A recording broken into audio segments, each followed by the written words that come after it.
I'm Joe Feeks, editor of Poultry Health Today, and we're back with Lorraine Fuller, a researcher at the University of Georgia, and one of her other graduate students, Miguel Barrios. That's right. Miguel, welcome. Thank you. We've been having a conversation about anticoccidial sensitivity testing, otherwise known as AST, and before we talked about PCR and kind of digging deeper on some of these diagnostics, but Miguel, I understand you've been involved with something called Microscores. That's right. Could you first talk to us about what is a microscore and why is it significant in the diagnosis of coccidiosis?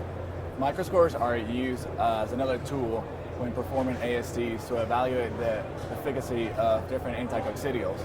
And so when researchers go out into the field, they look at gross lesions, they look at microscores.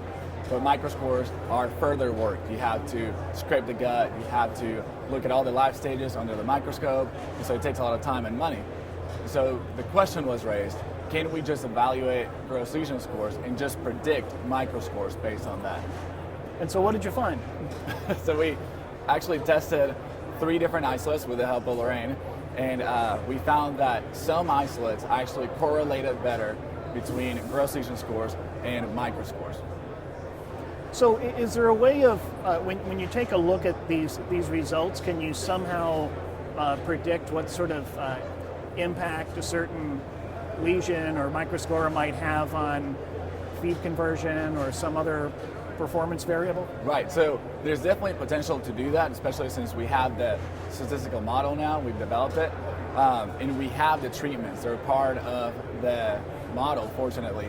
And so we could go in and actually test different treatments and see how they would affect growth performance. And Lorraine, what do you see as the biggest value here for the industry coming out of this particular study?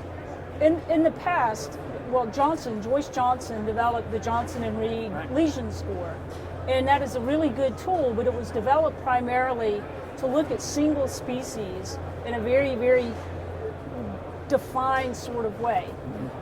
And to use a lesion score when say a producer takes the vets into a house is oftentimes a little bit hard because you don't see really, really gross lesions. If you see gross lesions, you're probably having some problem.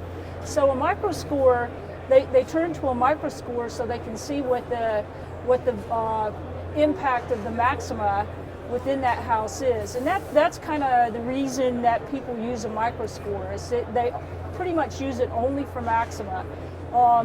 So that's the main thing. So you get a better handle on something that you may not even be able to see a lesion with, but you'll be able to give a score so that you can define how your drug program's working, how well it's working. Veterinarians who want to explore this, do they contact the University of Georgia? How does this work?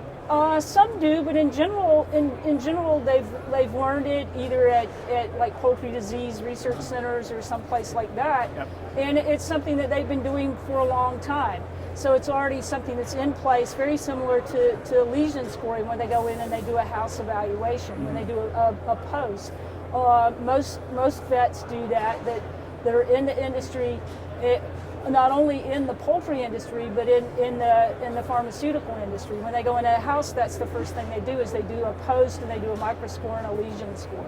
So these are just the 2 tools that they use, and they can relate it back to the feed conversions and all that within that house. So Miguel, what's the next step in this research? Of course, we'd love to keep working on the statistical model. If we were able to evaluate more isolates, it would definitely give power to the model we have right now, and we would be able to more precisely predict microscores based on gross lesion scores. So if we work it out, we could save a ton of time and money by just looking at gross lesion scores.